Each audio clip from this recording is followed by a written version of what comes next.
Hello friends, welcome to our QK family. आज आप सभी के बीच में 8 सितंबर को सेकंड शिफ्ट में जो भी एमटीएस में पूछे गए प्रश्न है जीएस के, वो सभी आपके साथ एनालिसिस करेंगे फ्रेंड्स चलिए चलते हैं आज के पहले प्रश्न। और उससे पहले फ्रेंड्स, जो भी फ्रेंड्स इस चैनल पर नए हो इस चैनल को लाइक कर दें, अपने फ्रेंडों के साथ शेयर कर दें और सब्सक्राइब भी कर लें। चलिए फ्रेंड्स चलते हैं पहले प्रश्न की ओर। आपसे पहला पूछा गया था क्या चीज़, रुक्मणी देवी अरुणडेल का संबंध किस शास्त्रीय नृत्य से है। फ्रेंड्स आपसे पूछा गया था रुक्मिणी देवी अरुणडेल का संबंध किस शास्त्रीय नृत्य से था, तो आपका आंसर होगा फ्रेंड्स भरतनाट्यम। जो भी फ्रेंड्स भरतनाट्यम मारे होंगे उसका बिल्कुल सही होगा। फ्रेंड्स आपको मैं बता दूं, इसे 1956 ईस्वी में रुक्मिणी देवी अरुणडेल को 1956 ईस्वी में पद्म भूषण से सम्मानित किया गया और 1957 ईस्वी में संगीत नाटक अकादमी संगीत नाटक अवार्ड से सम्मानित किया गया अरुण देवी अरुणडेल को। फ्रेंड्स आपको कुछ भरतनाट्यम के बारे में बता दें। भरतनाट्यम 2000 वर्ष पुराना ये क्या है, नृत्य है फ्रेंड्स, और ये तमिलनाडु राज्य का नृत्य है, तमिलनाडु राज्य का प्रमुख नृत्य है फ्रेंड्स। नेक्स्ट चलते हैं, नेक्स्ट प्रश्न की ओर फ्रेंड्स चलते हैं। रविन्द्रनाथ टैगोर ने किस कथक नर्तकी को, और कुछ याद रखिएगा फ्रेंड्स, भरतनाट्यम में क्यों यामिनी कृष्णमूर्ति सब ये सब क्या है, भरतनाट्यम से संबंधित है, तो इस सबको याद रखना है कि उससे रिलेटेड भरतनाट्यम से कौन कौन नर्तकना वगैरह सब आती है, सबको याद रखना है। और ये क्वेश्चन बहुत ही ज़्यादा पूछा जा रहा है क्योंकि किस नृत्य से कौन सा आ रहा है नृत्यकना, तो ये सब ज़्यादा क्वेश्चन पूछा जा रहा है फ्रेंड्स। सेकेंड प्रश्न है फ्रेंड्स, रविन्द्रनाथ टैगोर ने किस कथक नर्तकी, कोई कथक डांस करने वाली नर्तकी है, को नृत्य सामश्री की उपाधि दिए थे। रविन्द्रनाथ टैगोर के द्वारा किस कथक नर्तकी को नृत्य सामश्री की उपाधि दिया गया था, उसका नाम है फ्रेंड्स सितारा देवी। ये सितारा देवी को नृत्य सामग्री की उपाधि दी थी। ये कथक नर्तकना थी और इसे नृत्य सामग्री की उपाधि रविन्द्रनाथ टैगोर के द्वारा दिया गया था, इसीलिए पूछा जा रहा है फ्रेंड्स, याद रखिए। और कथक नृत्य किससे रिलेटेड है, उत्तर प्रदेश से रिलेटेड है, ये भी याद रखना है। स्क्वैश वर्ल्ड कप 2023 का चौथा संस्करण कहाँ हुआ फ्रेंड्स, स्क्वैश वर्ल्ड कप 2023 का चौथा संस्करण चेन्नई हुआ। जो भी फ्रेंड चेन्नई मार के आएंगे उसका बिल्कुल सही हुआ होगा।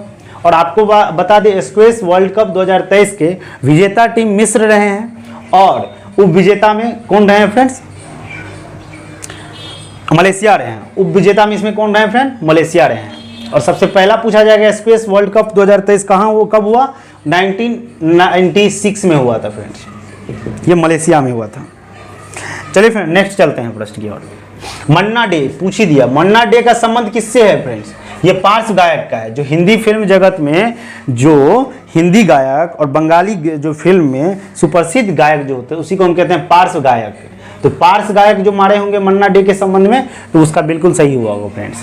और आप लोग को कमेंट करना है कि कितना किसका सही हुआ कितना किसका गलत हुआ, और आप कोई भी क्वेश्चन पर कमेंट बॉक्स में भेज सकते हैं, आपको इंस्टेंट आपको उसका जवाब जरूर मिलेगा मेरे टीमों के द्वारा।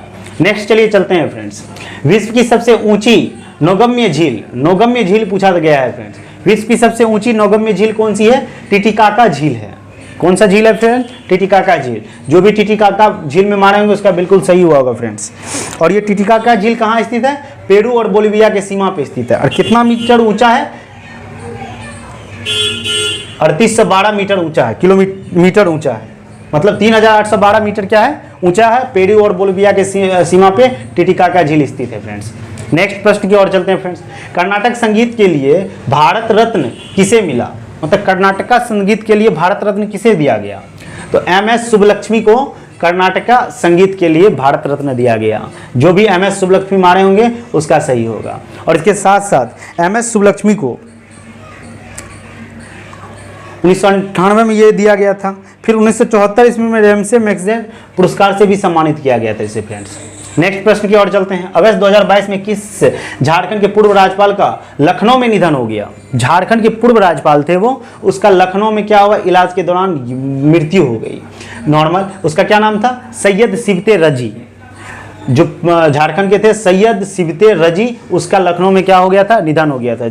नेक्स्ट प्रश्न की ओर चलते हैं। भारतीय राष्ट्रीय कांग्रेस की पहली महिला अध्यक्ष कौन थी? अब वहां पे ऑप्शन के अनुसार आपको देखना पड़ा होगा फ्रेंड्स।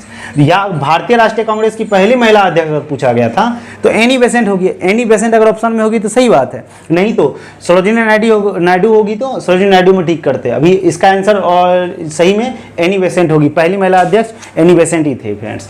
और आपको ये रिमेंबर रखना है कि कांग्रेस का स्थापना कब हुआ? 1885 ईस्वी में। पहला इसके अध्यक्ष कौन थे? वेमेश चंद्र बनर्जी, WC बनर्जी थे। तो ये और एनी बेसेंट कब बनी थी? जाके 17 में जाके बनी थी। चलिए फ्रेंड्स नेक्स्ट चलते हैं। विंग्स ऑफ फायर किसकी आत्मकथा है?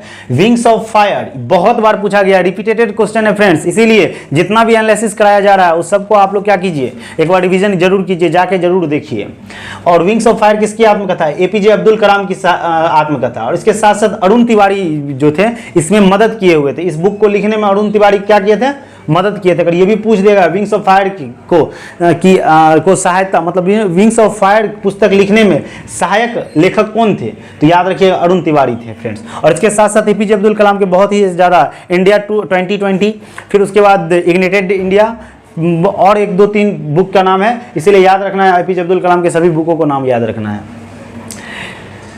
एका अगेंस्ट ओड किसकी आत्मकथा है फ्रेंड्स? इसको याद रखिएगा। एका अगेंस्ट ओड किसकी आत्मकथा है? सानिया मिर्जा। भाई साहब क्या बताएं, आत्मकथा से एक ना एक क्वेश्चन पूछा ही जा रहा है, इसीलिए जितने भी आत्मकथा हैं सबको आप लोग जाके क्या कीजिएगा, प्लेइंग विथ माय वे, ये सब जितना भी आत्मकथा है सबको जाके क्या कीजिएगा, एक बार रीड कर लीजिएगा, अच्छे से उसको रिमेंबर कर लीजिएगा, क्योंकि ये क्वेश्चन आपसे पूछा जा रहा है कि एका एज ओड किसकी आत्मकथा है? ये सानिया मिर्जा की आत्मकथा है, वही सानिया मिर्जा।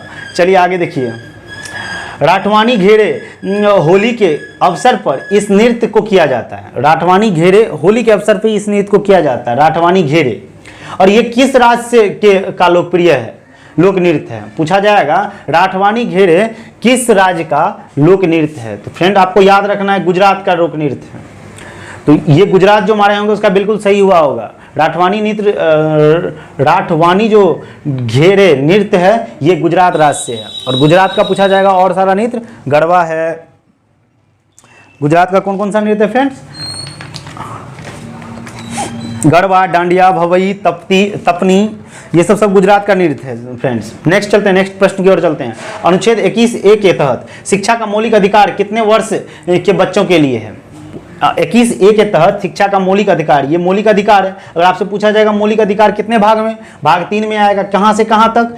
13 से 35 तक ये मौलिक अधिकार है। और इसी के अंतर्गत 21A आता है। 21A में बच्चों का जो अधिकार है, बच्चों के लिए जो है 6 से 14 वर्ष के बच्चों के लिए शिक्षा के लिए मौलिक अधिकार यहाँ पे बताया गया है फ्रेंड्स। इसीलिए मौलिक अधिकार से भी जाके मौलिक अधिकार नीति नहीं दे सकता, तो ये सब एक बार जाके देख लीजिए, क्योंकि इससे ज़्यादा क्वेश्चन पूछा जा रहा है।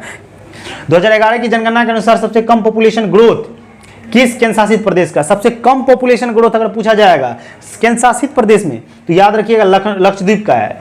किसका है फ्रेंड्स? लक्षद्वीप का है फ्रेंड्स। उसके साथ साथ अगर राज्य पूछा जाएगा सबसे कम, तो राज्य पूछा जाएगा तो केरल का सबसे कम है। और लक्षद्वीप का कितना परसेंट है फ्रेंड्स? 6.30% इसका ग्रोथ रेट है। और राज्य में जब पूछा जाएगा किस राज्य का सबसे कम पॉपुलेशन ग्रोथ रेट है, तो केरल का बोलिएगा। केरल का कितना है? 4.91% है। और आपसे दशकीय वृद्धि, भारत का दशकीय वृद्धि अगर पूछा जाएगा तो ये भी आपको रिमेंबर रखना है, 17.72। 2001 से 2020 में जो दशकीय वृद्धि हो रहा है, कितना परसेंट का एवरेज दशकीय वृद्धि हो रहा है? तो 17.72% का वृद्धि हो रहा है। इतना चीज आपको याद रखना है फ्रेंड्स। नेक्स्ट प्रश्न की ओर। काजीरंगा नेशनल पार्क किस राज्य में स्थित है? काजीरंगा नेशनल पार्क असम राज्य में स्थित है फ्रेंड्स। और ये काजीरंगा नेशनल पार्क जो है बहुत ही पुराना, असम का सबसे पुराना नेशनल पार्क है। और आपसे पूछा जाएगा असम के और नेशनल पार्क में, तो मानस है, नामेरी है, औरंग है, डिब्रू सैखोवा है और काजीरंगा है। ये सब असम के नेशनल पार्क हुए। यहीं पे काजीरंगा में ही एक सिंग वाले गेंडा का साक्ष्य मिलता है। और एक सिंग वाला गेंडा वाला पार्क किसको कहा जाता है? काजीरंगा को ही कहा जाता है। और इसको यूनेस्को में कब शामिल किया गया था? 1985 ईस्वी में इसको यूनेस्को में शामिल किया गया था। 1974 ईस्वी में इसे राष्ट्रीय उद्यान घोषित किया गया था। काजीरंगा नेशनल पार्क को 1974 में राष्ट्रीय उद्यान घोषित किया और 1985 में इसको यूनेस्को में शामिल किया गया था। नेक्स्ट प्रश्न की ओर चलते हैं। एक या एक से अधिक राज्यों का राज्यपाल हो सकता है यह किस अनुच्छेद में वर्णित है? राज्यपाल से रिलेटेड किस अनुच्छेद में वर्णित है फ्रेंड्स? याद रखिएगा ये आर्टिकल 153 में वर्णित है। एक या एक से अधिक राज्यों का राज्यपाल हो सकता है यह किस अनुच्छेद में वर्णित है? आर्टिकल 153 में वर्णित है फ्रेंड्स। नेक्स्ट प्रश्न की ओर चलते हैं। स्वर्ण जयंती शहरी योजना को कब शुरू किया गया? ये आपका प्रश्न पूछा गया था। स्वर्ण जयंती शहरी योजना कब शुरू किया गया था? ये स्वर्ण जयंती शहरी योजना 1 दिसंबर 1997 ईस्वी, जो 1997 में ऑप्शन में दिया है वही आंसर होगा फ्रेंड्स। 1997 होगा स्वर्ण जयंती शहरी योजना। नेक्स्ट प्रश्न की बात करते हैं। 2021-22 में FIH हॉकी राइजिंग स्टार, याद रखिएगा FIH hockey rising star the year का खिताब किसने जीता है? मुमताज खान ने जीता है। FIH hockey rising star the year का खिताब किसने जीता है? मुमताज खान ने जीता है। नेक्स्ट प्रश्न की ओर बात करते हैं फ्रेंड्स। भारत में आर्म्स एक्ट कब लागू किया गया? भारत में आर्म्स एक्ट लॉर्ड लिटन के द्वारा 1878 ईस्वी में लागू किया गया था। इसके साथ साथ वर्ना प्रेस एक्ट भी पूछ सकता है फ्रेंड्स। आप इसको क्या कीजिएगा, वर्ना प्रेस एक्ट को भी याद रखिएगा, वो भी 1878 ईस्वी में ही लागू किया गया था। तो लॉर्ड लिटन के द्वारा ही लागू किया गया था। नेक्स्ट प्रश्न की बात करते हैं। अजमेर शरीफ किस प्रसिद्ध सूफी संत का दरगाह है? तो मोइनुद्दीन चिश्ती का दरगाह है। जो भी फ्रेंड मोइनुद्दीन चिश्ती मारे होंगे, ये अजमेर शरीफ किस सूफी संत का दरगाह है फ्रेंड्स? मोइनुद्दीन चिश्ती का दरगाह है। उसके बाद नेक्स्ट प्रश्न फ्रेंड, अमनप्रीत सिंह ISF 2023 कितने मीटर के लिए गोल्ड मेडल जीते? अमनप्रीत सिंह के बारे में पूछा गया था। ये कितने मीटर राइफल में गोल्ड मेडल जीती है फ्रेंड्स? ये 25 मीटर राइफल में क्या जीती है? गोल्ड मेडल जीती है फ्रेंड्स। नेक्स्ट प्रश्न, और ये मेरा लास्ट प्रश्न है फ्रेंड्स। इतना ही क्वेश्चन आया हुआ था। देखिए क्या लिखा हुआ। आमतौर पर 1 वर्ष के भीतर घरों, फार्मों और सरकार द्वारा किए गए सभी खर्चों को जोड़कर राष्ट्रीय आय की गणना किसके द्वारा किया जाता है? पूछा जाता सभी खर्चों को जोड़कर राष्ट्रीय आय की गणना किसके द्वारा किया जाता है फ्रेंड्स?